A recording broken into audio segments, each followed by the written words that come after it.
Nova Scotia Canada के north mountain इलाके में एक नाविक परिवार रहता था। उसमें एक बालक पैदा हुआ, नाम था जोशुआ। वो कुछ बड़ा हुआ तो पिता के साथ समुद्री यात्राओं पर जाने लगा।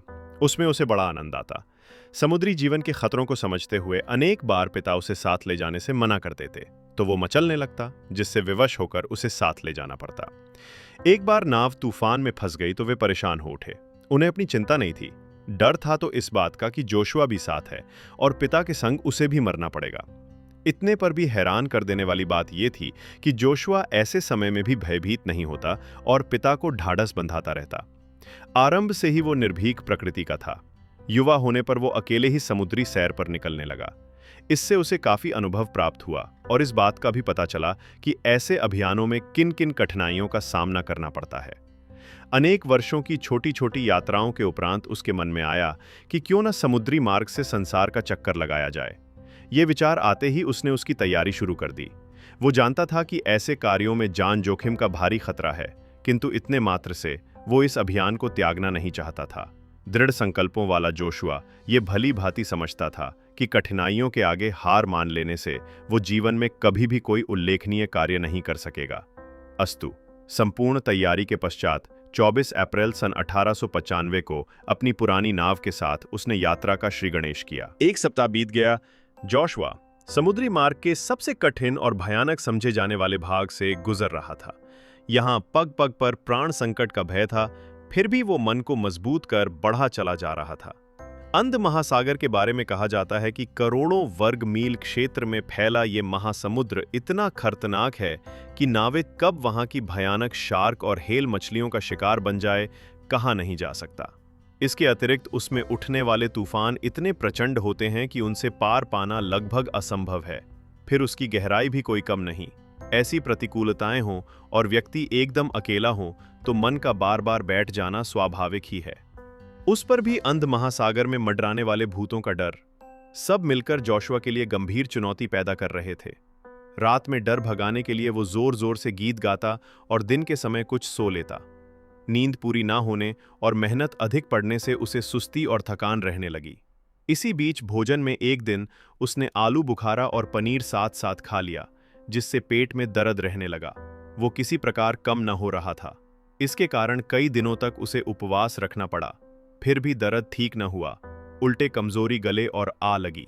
एक दोपहर जोशुआ केबिन में निढाल पड़ गया। अशक्तता के मारे उसका बुरा हाल था।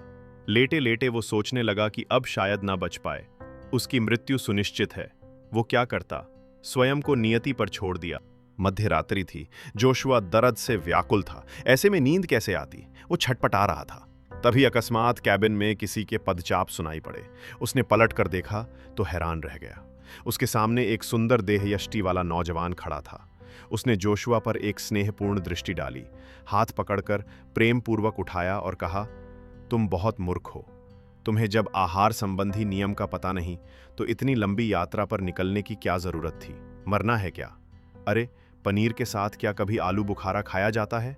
इतना सुनते ही जोशुआ आश्चर्य से उसे देखने लगा। पूछा, तुम कौन हो?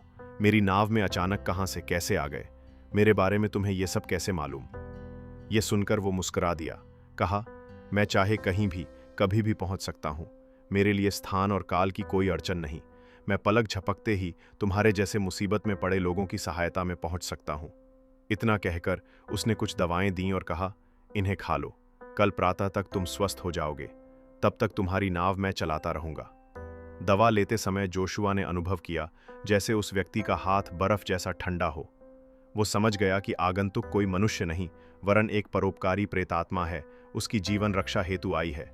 सवेरा हुआ तो प्रेतात्मा के कथनानुसार वो बिल्कुल स्वस्थ सुबल महसूस कर रहा था।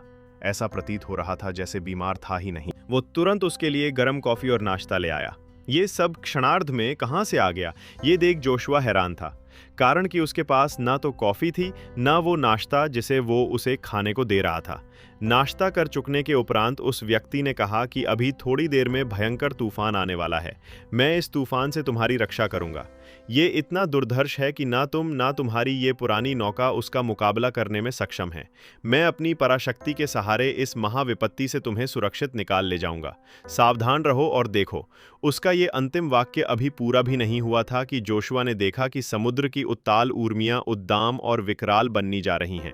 थोड़ी ही देर में उसने रौद्र रूप धारण कर लिया। उस अजनबी ने नाव को संभाला और तूफान के शांत होने तक उसे बचाए रखा। लगभग 15 दिनों तक वो जोशुआ के साथ रहा। इस बीच यही कहता रहा कि जब तक तुम खतरे से बाहर नहीं निकल जाते, मैं तुम्हारे साथ रहूंगा। इस मध्य उसकी नाव निरंतर आगे बढ़ती रही। कई दिन बीत गए। एक प्रातः उसने कैप्टन जोशुआ से कहा, अब तुम अपनी नाव संभालो, हमारा काम पूरा हो गया। आगे तुम्हारी मंजिल निर्विघ्न है। निश्चित रहो और सतर्कतापूर्वक आगे बढ़ो। तुम अवश्य सफल होगे, इसे मैं पहले ही जान चुका हूँ। इस कार्य को करने वाले कदाचित तुम पहले और अंतिम व्यक्ति होगे। इसके पश्चात ऐसा दुस्साहस शायद ही कोई कर सके। तुमने साहस किया, इसलिए तुम्हें अलौकिक सहायता मिली। जो व्यक्ति दूसरों के भरोसे रहते हैं, उनकी सफलता संदिग्ध बनी रहती है।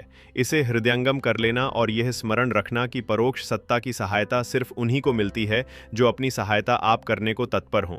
इस लोमहर्षक यात्रा को पूर्ण करने के उपरांत तुम अपना संस्मरण लिखना, जिसमें इस बात का भी उल्लेख करना कि संकल्प के पक्के शूरवीरों की सहायता करने वाली आत्माएं सिर्फ स्थल भाग में ही नहीं, वरन धरती के उस हिस्से में भी विद्यमान हैं जिसे समुद्र कहते हैं।